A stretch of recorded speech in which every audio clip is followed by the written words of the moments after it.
Sejam bem-vindos à segunda aula da disciplina de Fundamentos da Teoria da Computação. Espero que vocês estejam lendo o material didático e se aprofundando com estudos complementares. Vocês já devem ter percebido a complexidade dessa disciplina, uma vez que apenas a matemática discreta, que já é a base para essa disciplina, por si só já é difícil. Isso significa que quanto mais você souber a matemática, mais apto para compreender a disciplina com mais profundidade você estará. Na aula de hoje, nós vamos ver os principais conceitos de linguagens, a hierarquia de Chomsky, e compreender melhor a formação das linguagens regulares e dos autômatos finitos. Segundo Vieira, uma linguagem natural é tal que tem uma sintaxe bem definida, de forma que, dada uma sentença, seja sempre possível saber se ela pertence ou não à linguagem, e tem uma semântica precisa, de modo que não contenha sentenças com significados confusos ou ambíguos.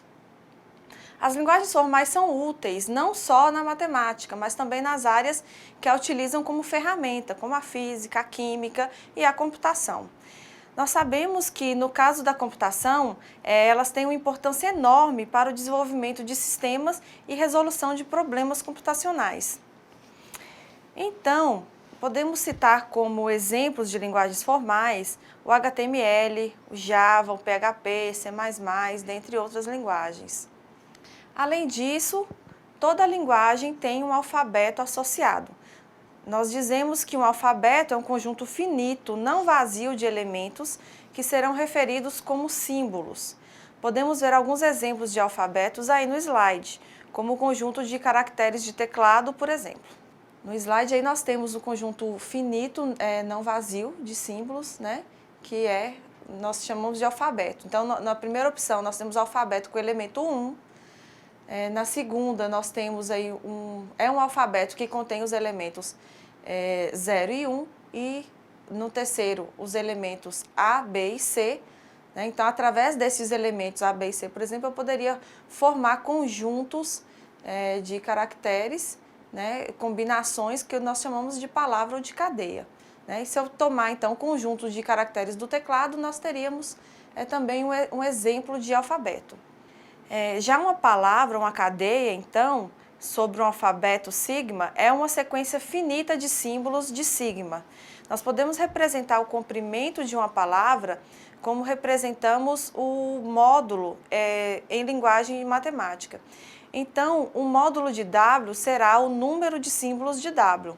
Em particular, existe a palavra vazia, constituída de 0 símbolos, que é designada por lambda.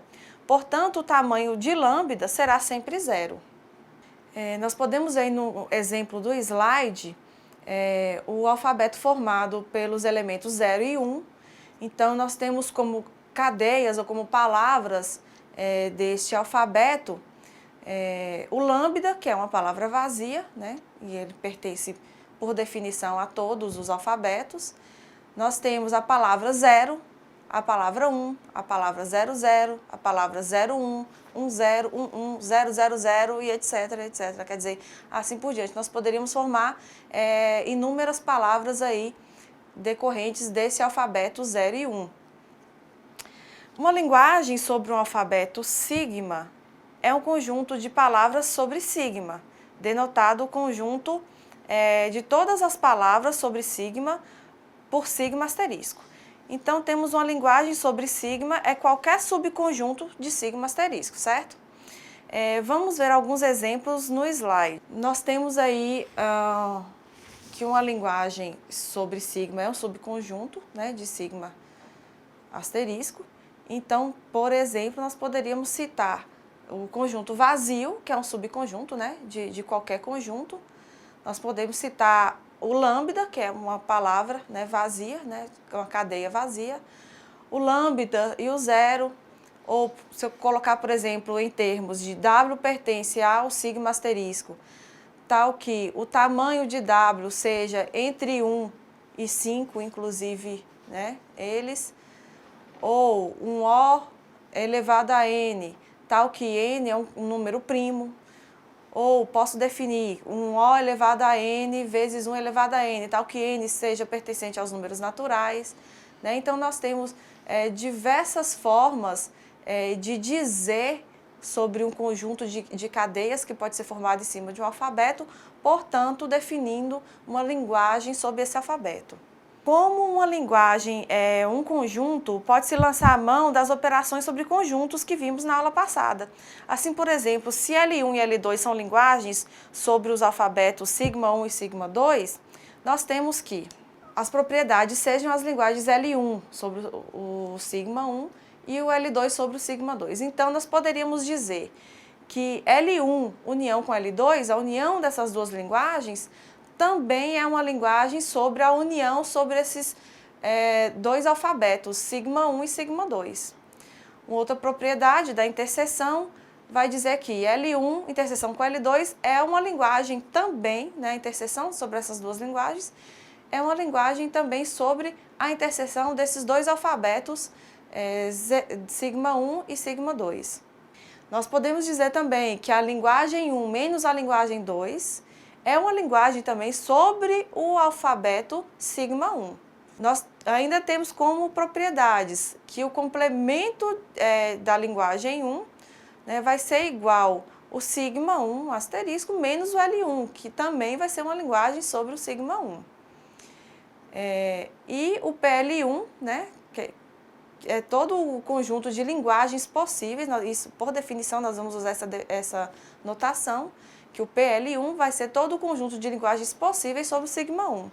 E o P asterisco 1 vai ser o conjunto de todas as linguagens possíveis sobre o alfabeto sigma 1.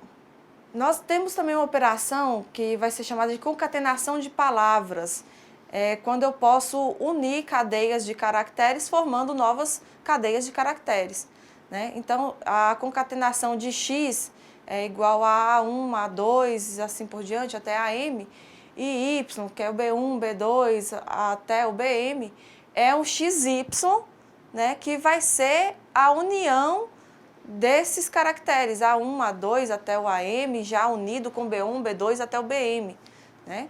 Então, por exemplo, se eu tenho o X igual a 001 e o Y igual a 10, então a concatenação de XY vai ser 00110, né, em uma única cadeia de caracteres.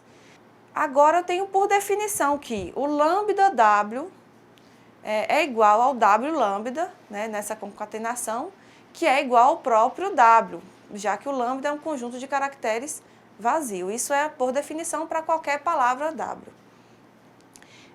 Outra característica que nós temos é que se eu pegar o X, né, e concatenar primeiro, né, dado aí os parênteses Y, Z, é a mesma coisa que eu concatenar primeiro XY e depois o Z, né, para quaisquer palavras X, Y, Z. Assim, nós podemos dispensar, né, os parênteses nesse caso. Uma outra operação que nós podemos realizar é o reverso de W, né, que é o A1, A2 até o AN, é o WR. Então, nós vamos reverter os caracteres AN, AN-1 até chegar no primeiro elemento, que era o A1, né? Então, nós temos, por exemplo, por definição, o lambda reverso é o próprio lambda, porque ele é um conjunto vazio, né, de caracteres. O AR, só um elementozinho com um caractere, né, AR, ele é o próprio A. Agora, se eu pegar um ABC, AA, BB, R, né, o reverso dele, então eu consigo visualizar melhor, que seria o BB, AA, CBA. Quer dizer, a inversão, né, do último para o primeiro desse conjunto de caracteres. Uma outra forma que nós temos também de utilizar, né, de representar, dizer que o palíndromo, né, é uma palavra W, tal que o W seja igual ao seu inverso, né? Então, se a gente tomar o lambda por si só, ele é um palíndromo, né? Um elemento, aliás, uma cadeia unitária, né, ele também por si só é um palíndromo, quer dizer, se eu pegar um BB, um CCC ou um ABA, né, eu consigo fazer o reverso dele e obter exatamente a mesma palavra, então nós dizemos que é um palíndromo. Nós vamos dizer também, né, podemos definir o prefixo, sufixo e subpalavras, né, de uma determinada linguagem. O prefixo de W, né, de uma palavra W, é uma palavra X, tal que eu tenho W que seja igual a X, né, quer dizer, o início com X, mais um outro conjunto Y de caracteres. Então, nós vamos dizer que X é um prefixo, né, de W. Um sufixo de W, nós podemos dizer que a palavra Y, tal que W é igual X, Y, então o que vem posterior, o que vem por último, nós vamos dizer que é um sufixo de W, né? E a subpalavra, então, pode estar em qualquer posição dessa cadeia de caracteres. Se eu disser uma subpalavra Z, por exemplo, é tal que eu tenho um W que tem qualquer prefixo, qualquer sufixo, que poderia ser lambda, inclusive, né? Mais Z contido dentro dessa palavra. Então, eu diria que Z é uma subpalavra de W, né? Vamos tomar aí alguns exemplos. Os prefixos de ABC, dessa palavra ABC. Poderia ser lambda, poderia ser A, eu posso tomar AB como prefixo e o próprio ABC como prefixo, considerando que o sufixo seria lambda, né? Por outro lado, eu posso tomar de trás para frente, né, os sufixos de ABC. Então, eu poderia dizer que lambda é sufixo, né, que ele vem ao final de ABC, porque de fato o vazio ele vem ao final de qualquer cadeia de caracteres. O C, que é o último, né, o BC, que são os dois últimos caracteres da palavra ABC, o próprio ABC, como eu disse também no outro caso, considerando que o lambda poderia vir à frente dessa palavra ABC, né? Então, o próprio ABC poderia ser sufixo. E as subpalavras de ABC, eu posso considerar quaisquer pedaços dentro dessa cadeia de caracteres. Então, o lambda, por definição, poderia considerar o A, o B separado, o C separado, o AB, o BC, o ABC, né? Então, quaisquer pedaços aí dessa palavra, eu digo que é uma subpalavra. Nós temos algumas definições também de alfabetos terminais, alfabeto de variáveis e regra, que vai nos ajudar a definir melhor uma gramática a partir de uma linguagem, né? Ou vice-versa. Então, o alfabeto de terminais é um alfabeto de linguagem definida. Então, eu tenho lá um sigma, por exemplo, com 0 e 1, né? Então, eu tenho já pré-definido quais são esses elementos. O alfabeto de variáveis ou não terminais é quando eu tenho símbolos auxiliares para representar esses elementos, né? Então, um alfabeto tal, por exemplo, que tenha aí um subconjunto, que sejam a partir de conjuntos A e B, ou variáveis, eu posso dizer, A e B, que são indefinidos e eu não sei, a princípio, como é que eles são formados, né? Nós vamos chamar de regra um par ordenado V, tradicionalmente escrito na forma de U implica V, né? Como exemplo, se eu tiver 0AB implica a 10A, né? Então, eu estou dizendo que essa regra vai valer dentro de uma determinada linguagem, né? Então, eu poderia ter a derivação, que é a geração de uma nova cadeia de caracteres. Por exemplo, 10A, 10A a partir de 0AB, B0AB. Né? Como que eu faço? Eu posso aplicar, a princípio, na minha primeira sentença, a regra no meu OAB aplicar o 10A. Então, onde eu tinha o 0AB, eu coloco o 10A, então eu vou ter, a partir do 10A, o 0AB de novo. E aí, usando de novo, aplicando novamente a regra 0AB, substituindo novamente, então eu vou ter 10A0AB. e aplicando de novo essa regra, substituindo aí esse conjunto de caracteres pela segunda parte, eu vou ter 110A, 10A. Além dessas definições, vocês vão encontrar no caderno didático outras operações possíveis que nos ajudarão na definição formal de gramáticas. Assim como uma definição recursiva provê um meio de construir elementos de um conjunto enumerável, nós veremos que uma gramática mostra como gerar palavras de uma linguagem, sendo que o elemento principal é a regra.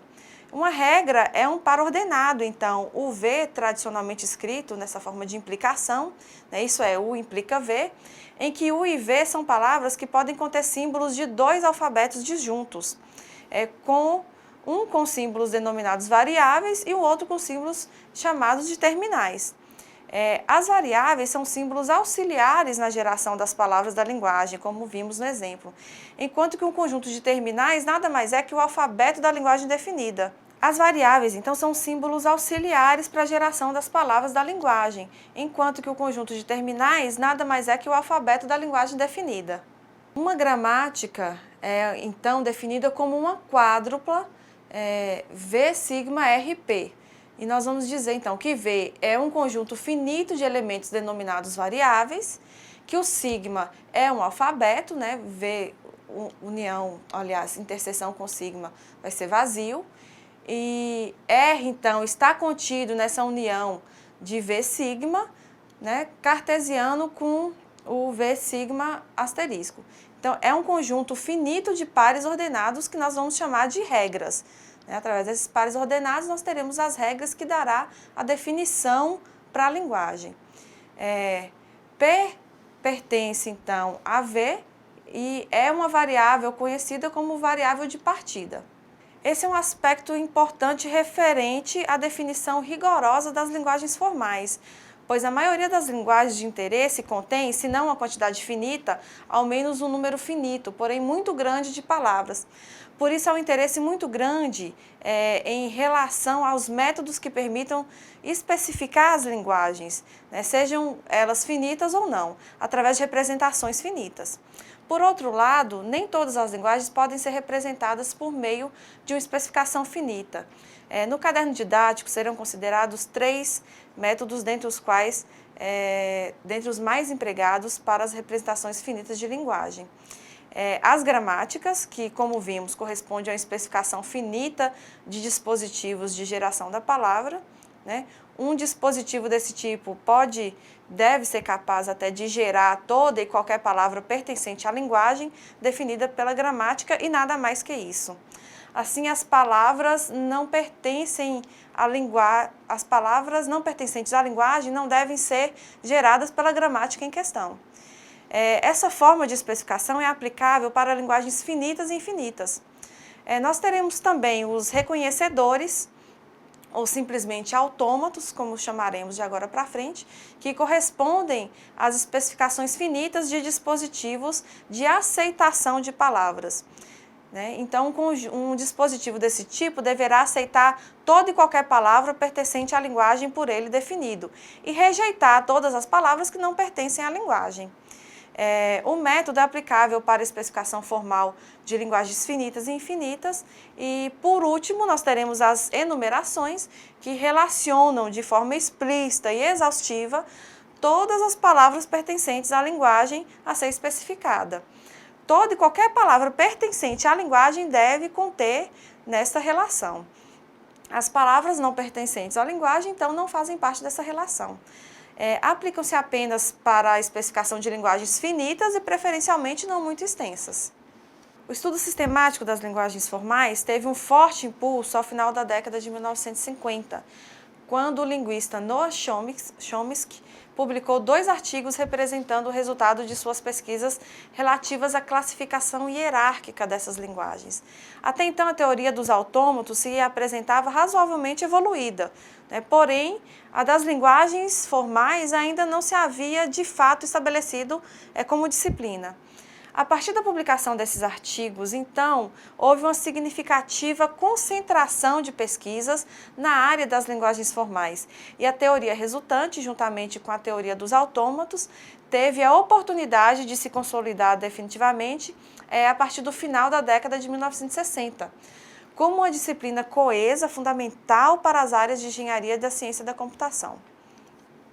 Com isso, surgiu a classificação das linguagens conhecida como hierarquia de Chomsky, que tem como principal mérito agrupar essas linguagens em classes de tal forma que elas possam ser hierarquizadas de acordo com a complexidade relativa a elas. Como resultado, é possível antecipar as propriedades fundamentais exibidas por uma determinada linguagem, ou mesmo vislumbrar modelos de implementação mais adequados à sua realização, conforme a classe a que ela pertença. A hierarquia de Chomsky define 4 classes distintas de linguagens denominadas tipo 0, ou linguagens recursivamente enumeráveis, a tipo 1, ou linguagens sensíveis ao contexto, tipo 2, ou linguagens livres de contexto, tipo 3, ou linguagens regulares. Vale lembrar a relação que elas possuem entre si, pois toda gramática do tipo 3, por exemplo, que é regular, é também do tipo 2, que é livre de contexto. Mas nem toda gramática do tipo 2 é também do tipo 1, que é sensível ao contexto. Ainda temos que toda gramática do tipo 1 é também do tipo 0 e restrita. Nessa tabela, apresentamos a associação das 4 classes de linguagens definidas pela hierarquia de Chomsky, com os respectivos modelos de autômatos necessários para o seu reconhecimento. E aí nós vamos ter que a linguagem tipo 0, que são recursivamente enumeráveis, o modelo de gramática é irrestrito, e eles são reconhecidos pelas máquinas de Turing. Então perceba que o reconhecedor vai ser uma máquina capaz de reconhecer termos, palavras vindas dessas linguagens. Então a máquina de Turing ela pode reconhecer linguagens recursivamente enumeráveis. Na tipo 1, são as linguagens sensíveis ao contexto, o modelo de gramática sensível ao contexto, e são as máquinas de Turing com fita limitada. Então, é uma máquina de Turing mais simplificada, digamos assim, que será capaz de reconhecer essas linguagens sensíveis ao contexto. Na tipo 2, são as linguagens livres de contexto, o modelo de gramática é livre de contexto, e aí nós teremos o autômato de pilha. E esse tipo de autômato, então, que possui uma memória interna, ela é capaz de reconhecer linguagens livres de contexto. Já o tipo 3, que são as linguagens regulares, nós temos um modelo de gramática que é linear, pode ser direta à direita ou à esquerda, e aí o modelo é um autômato finito, que é o mais simples deles, que não possui nenhuma memória auxiliar. A partir de agora, vamos apresentar cada uma dessas classes nessa e nas próximas aulas. Cabe aqui, então, uma explicação lógica, porém necessária. Como podemos perceber, essa disciplina é típica de um curso de ciência da computação ou de engenharia da computação. O caderno didático da disciplina também tem esse foco. Porém, eu gostaria de tranquilizá-los e dizer que a nós interessa somente a parte conceitual da disciplina. Os conceitos matemáticos apresentados até então foram somente com o objetivo de facilitar o entendimento conceitual. Demonstrações de teoremas e detalhamentos de propriedades e operações não serão trabalhados aqui, nem, portanto, cobradas nessas avaliações presenciais e online. No AVA está um detalhamento das páginas que deverão ser estudadas. Então, podem ficar tranquilos e se orientar pelo roteiro de estudos do AVA. Para hoje, ainda veremos, então, as linguagens regulares e as diversas formas através das quais elas podem ser geradas ou reconhecidas, que são as gramáticas regulares, os conjuntos regulares, mais usualmente representados através de expressões regulares, e os autômatos finitos. Uma linguagem regular é uma linguagem formal que pode ser expressa usando expressões regulares. De acordo com a hierarquia de Chomsky, linguagens regulares são aquelas geradas por gramáticas regulares. As linguagens regulares são utilizadas para descrever dispositivos que realizam computações simples, como os autômatos finitos, pois representam a linguagem mais elementar classificada pela hierarquia de Chomsky, que não requer nem memória para ser reconhecida. Portanto, trata-se de gramáticas cujas as regras alfa implica beta, né, atendem às seguintes condições: que alfa seja pertencente aos números naturais e beta seja pertencente a um conjunto, né, de cadeias que seja linear à direita ou linear à esquerda. Nós vamos ter um teorema que diz que se uma gramática 1 é uma gramática linear à direita, então existe uma gramática linear à esquerda G2, tal que essa linguagem gerada pela gramática 1 seja igual a uma linguagem gerada pela gramática 2 e vice-versa. As gramáticas lineares à direita geram formas sentenciais em que o símbolo não terminal é sempre o último símbolo das mesmas. Portanto, as sentenças da linguagem vão sendo construídas através da inserção de novos símbolos terminais sempre à direita, né, das formas sentenciais, imediatamente antes do símbolo não terminal. Daí o nome de linear à direita. O algoritmo desse teorema mostra como obter uma gramática linear à esquerda, né, da mesma linguagem dada da gramática linear à direita. De fato, uma linguagem gerada é a mesma e com a única diferença de que agora as sentenças são construídas no sentido oposto, ou seja, através da inserção de símbolos terminais sempre à esquerda das formas sentenciais, imediatamente depois do símbolo não terminal, que agora é o primeiro das formas sentenciais geradas. Só muda, portanto, o sentido em que as sentenças são geradas. Nós temos então aqui um exemplo, considere a gramática linear à direita G1 definida dessa seguinte forma.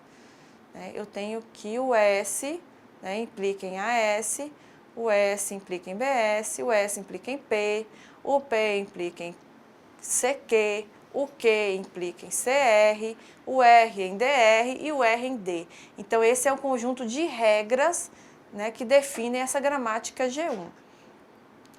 Então, se uma linguagem gerada a partir de G1 corresponde ao conjunto de cadeias W, por exemplo, né, sobre o sigma ABCD, tais que W começa com 0 ou mais símbolos, então a gente pode verificar isso aí pela gramática, né, ou mais símbolos A ou B. W continua com exatamente 2 símbolos C e W termina com 1 ou mais símbolos D. Então, através dessas regras explicadas de forma textual, nós podemos representá-las nessas implicações, conforme está aí no slide. Nós temos, então, conjuntos regulares sobre um alfabeto finito sigma, que são linguagens definidas recursivamente da seguinte forma. Então, essas definições aí vão valer para todas as linguagens que nós podemos definir de forma recursiva. Primeiro, nós vamos dizer que vazio é um conjunto regular sobre esse sigma, né, esse alfabeto sigma. Nós vamos ter um elemento Ezinho, que é um conjunto regular, né, sobre a linguagem, perdão, o alfabeto sigma. Terceiro, nós vamos ter um alfa, que diz que para todo alfa, então, pertencente a esse conjunto sigma, é um conjunto regular sobre sigma. Se x e y são conjuntos regulares sobre sigma, então, também são conjuntos regulares sobre sigma, né?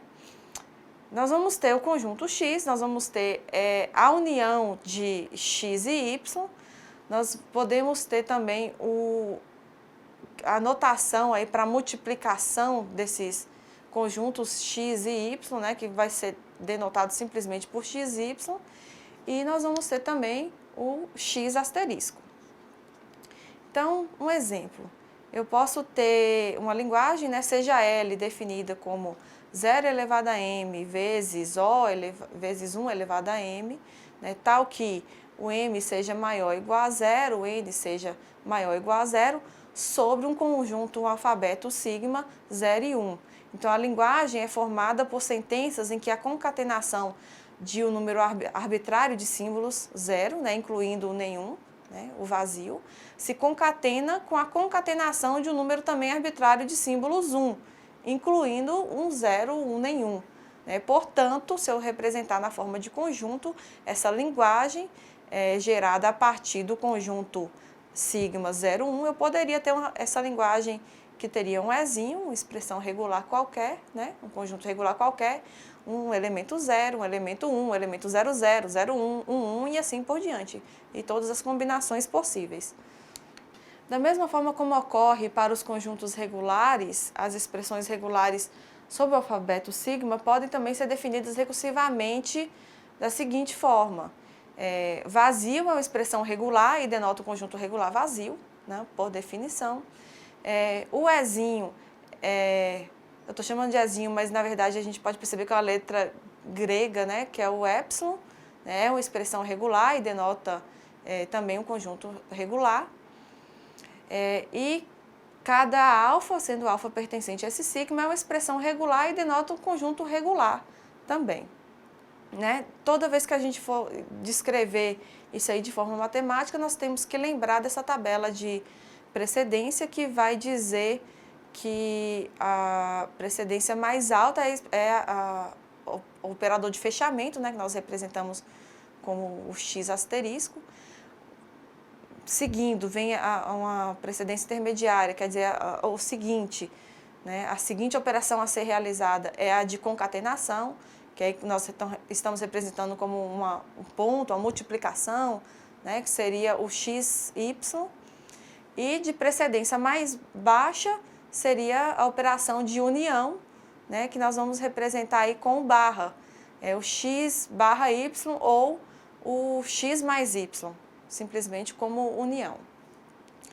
Então, um exemplo de representação dessa notação, né, nós temos a expressão regular AB barra C asterisco, né, que seria a mesma coisa que eu fizesse o AB, que é uma multiplicação, barra, que é uma adição, o C asterisco, né, não ia interferir esses parênteses, que seria a mesma coisa que eu fizesse o AB barra e o C asterisco em parênteses ali separado. De fato, o que eu deveria realizar primeiro é a operação de fechamento, que é o asterisco, o C asterisco, depois a operação de concatenação, que seria o AB, e por último a operação de união, que seria o barra, né, que seria a união entre esses dois. Então, essa expressão regular, por exemplo, representa o conjunto AB, o epsilon, o C, CC, CCC e por aí vai, né? A expressão regular A e entre parênteses B barra C asterisco, quer dizer, o que está entre parênteses é que eu tenho a operação de fechamento, representa o conjunto A, AB, AC, ABC, ABB. Então, nós podemos verificar quais as palavras, a cadeia de caracteres que é possível gerar a partir dessa expressão regular. Né? Então, essas expressões regulares vão nos ajudar a construir uma determinada gramática, dizer como é que ela vai funcionar. Né? Então, um último exemplo aí, finalmente nós temos aí AB barra C, e isso tudo asterisco, quer dizer, o fechamento é sob essa união de AB com C, né? Então, nós poderíamos ter o conjunto epsilon, aliás, os elementos epsilon, o AB, o C, o ABC, o CAB, o ABAB, o CC e aí por diante. Verifiquem isso aí ao final da aula, se compreendem como esses elementos foram gerados a partir dessas expressões regulares e quais outros elementos, confirmem aí com o tutor, quais os outros elementos que poderiam ser gerados a partir dessas expressões regulares. Da mesma forma como ocorre com as expressões regulares e com as gramáticas lineares, à direita, os autômatos finitos também possibilitam a formalização das linguagens regulares, ou seja, as linguagens do tipo 3. No entanto, ao invés de gerar sentenças, os autômatos são dispositivos de aceitação de sentenças. Então, os autômatos finitos correspondem à instância mais simples do modelo geral de reconhecedores. As suas principais particularidades em relação ao modelo geral são a inexistência de memória auxiliar, a utilização de um cursor de fita de entrada apenas para a leitura dos símbolos, não havendo operações de escrita em cima dessa fita, a movimentação do cursor de leitura em apenas um sentido, né, sempre da esquerda para a direita, e a fita de entrada possui comprimento limitado, suficiente apenas para acomodar a cadeia a ser analisada. Então, os autômatos finitos podem ser representados em notação algébrica ou através de diagramas de transição de estado introduzidos a seguir, mais adequados à sua visualização. Então, algebricamente, um autômato finito determinístico, M, pode ser definido como uma quíntupla. E aí nós vamos ter M, né, que é esse autômato finito, definido como uma quíntupla Q, sigma, delta, percebam que é um delta maiúsculo, né, o Q0 e o conjunto F. Então, o conjunto Q será um conjunto finito de estados possíveis, que os valores podem assumir, né, que o autômato pode assumir. O sigma vai ser o alfabeto, né, permanecemos com essa notação, finito e não vazio, que vai um alfabeto de entrada. O delta é uma função de transição, que vai nos dar, então, a regra, né, de qual é o cartesiano aí de Q com sigma, né, que implica em um elemento Q, que vai nos dar um estado, né, quer dizer, a cada interação com essa função nós vamos ter um estado diferente. O Q0, que é um estado inicial, né, que pertence a esse conjunto Q, e o F, que é um conjunto de estados finais, né, sendo que F está contido nesse conjunto finito de estados Q. Então, são estados que nós vamos demarcar como estados finais. Um autômato finito, ele opera efetuando uma série de movimentos que o conduzem através dos seus estados a partir da configuração inicial. Pela inspeção do estado corrente e também pelo símbolo apontado no cursor, determina-se qual é o próximo estado a ser atingido pelo autômato e avança-se o cursor de leitura na célula para a direita. Esse processo ele é repetido várias vezes, seguidas vezes, até que na fita de entrada não haja mais símbolos a serem lidos. Quando ocorre, então, o esgotamento da cadeia de entrada, deve-se analisar o tipo do estado corrente do autômato. Se for um estado final, disse que o autômato, então, reconheceu, ou que aceitou a cadeia de entrada. Se for um estado não final, então disse que a cadeia de entrada foi rejeitada pelo autômato. Logo, a cadeia analisada não pertence à linguagem que por ele é reconhecida. Nós temos aí um exemplo, né, que nos dá uma visão geral do funcionamento de um autômato finito. Então, seja M um autômato finito determinístico com a função de transição total definido aí abaixo, né? Sua representação algébrica, né, através dessa quíntupla, nós temos que o Q vai ser o nosso conjunto possíveis de estados, Q0, Q1, Q2, Q3. Verifiquem aí que o nosso F é o conjunto Q1 e Q2 e ele está circulado duas vezes, né, para representar que Q1 é estado final e Q2 é estado final, seguindo o que a gente definiu, que esses dois estados fazem parte, estão contidos no conjunto de totais de estados que o autômato poderia assumir, né? E nós temos sigma, que vai ser nosso alfabeto de entrada, que é o 0, 1 e 2. E aí nós temos a nossa função, né, que é o conjunto de regras definidos aí. Quando eu tenho Q0 e eu tenho Q0 e 0, então isso implica em Q0, ele volta ao estado Q0. Podemos conferir aí no diagrama de estados, se eu olhar para Q0 e verificar a setinha que sai com o número 0, ele volta para Q0. Então é isso que está dizendo a primeira regra. Vamos verificar a próxima regra, que diz que se eu estou em Q0 e aí eu tenho uma entrada 1, eu faço a leitura 1, então eu vou para Q1. Verifiquem aí no diagrama de estados.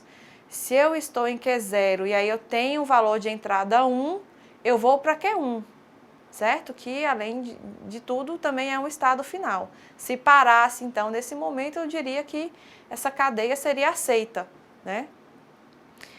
E aí eu tenho todos os outros conjuntos, né, de regras que vão dar forma a essas setinhas do diagrama de estados. Se eu pegar qualquer lugar aí no diagrama de estados, eu consigo inversamente dizer a regra que está sendo colocada. Se eu tiver, por exemplo, aí um lugar onde aparecem duas regras, quando eu tenho Q2, olha aí no diagrama de estado. Se eu tenho Q2, se eu assumir o valor 0, eu vou para Q3, e se eu assumir o valor 1, eu também vou para Q3. Então, aí eu tenho duas regras aí, né? O Q2 com 0 eu vou para Q3, e o Q2 com 1 eu também vou para Q3. Então, nós temos como verificar uma cadeia de caracteres. Se eu pegar aí do lado o estado inicial Q0, verifiquem aí a aplicação de delta para o estado inicial Q0 para o conjunto de caracteres 00001. Né? Eu tenho 4 zeros seguidos, depois 1. E aí eu tenho que chegar em algum estado final para ela ser aceita. Se ela não chegar em um estado final, então ela não vai ser aceita. Então, como é que eu vou testar essa cadeia de caracteres? Eu parto no diagrama de estados do Q0. O primeiro valor que ela assume é 0. Ele volta para o Q0. Então, eu estou em Q0 de novo. O próximo valor que ele assume é 0. Ele volta para o Q0. Como eu tenho aí 4 zeros, ele vai fazer isso 4 vezes, né? E vai voltar ao estado inicial, Q0. E aí, o próximo é o 1. Então, na hora que o autômato lê o 1, ele vai para o estado Q1. E aí ele para, porque terminou minha cadeia de caracteres. Ele para no estado final Q1, que de fato é um estado final. Portanto, então, essa primeira cadeia de caracteres, ela é aceita, né? Ela é reconhecida por essa linguagem definida aí nesse autômato. Reconhecida por esse autômato. No segundo exemplo de aplicação de delta, eu tenho delta partindo de Q0, e aí a cadeia de caracteres 0, 1, 2 e 2, né, que vai compor a minha fita de entrada. Então, a partir do Q0, quando eu jogo o valor 0, ele volta para o Q0. Eu jogo o valor 1, ele me dá o estado Q1. E aí ele vai ter o valor 2, então ele vai para o estado Q2, acompanhando a setinha, a orientação aí do diagrama de estado. Ele vai para o estado Q2. E aí ele lê o valor 2 de novo, que dá ele uma volta para o Q2 de novo. E aí acabou a cadeia de caracteres e ele está no estado final Q2. Se ele está em um estado final, aceito, portanto, então essa cadeia de caracteres 0, 1, 2, 2 é aceita. Né? Agora, eu poderia partir de um estado inicial diferente. Então, no terceiro exemplo aí, se eu aplicar a função delta no estado inicial Q1, na cadeia de caracteres 1, 2, vamos verificar. No estado Q1, ele lê primeiro 1, e então o 1 faz ele voltar para o Q1. Depois ele lê o 2, que faz ele ir para o estado Q2. Como o estado Q2 é um estado final aceito, essa cadeia de caracteres também é aceita. Partindo de um outro ponto aí, então, no diagrama de estados, no quarto exemplo, eu tenho o estado inicial Q2 e a cadeia de caracteres 2, 2, 2. Então, partindo de Q2, como ele vai ler 2, 2 e 2, e nós verificamos que o 2 sempre vai ter um loop aí em cima do Q2, voltando para ele mesmo, então podemos dizer que no estado final dele, ele vai ainda estar em Q2, que é um estado final aceito, portanto, essa cadeia de caracteres 2, 2, 2 partindo de Q2 é aceita. Assim encerramos mais uma videoaula e eu vou deixar nos slides um link para um vídeo que explica a simulação de um autômato finito. Apreciem, explorem o aplicativo, se for possível, né, baixar esse aplicativo e utilizar o tutorial como guia para poder explorar e simular um autômato finito. Seria bastante interessante. Eu conto com vocês para a leitura do caderno didático, a participação nos fóruns de discussão, para tirarmos todas as dúvidas, ok? Bons estudos e até a próxima!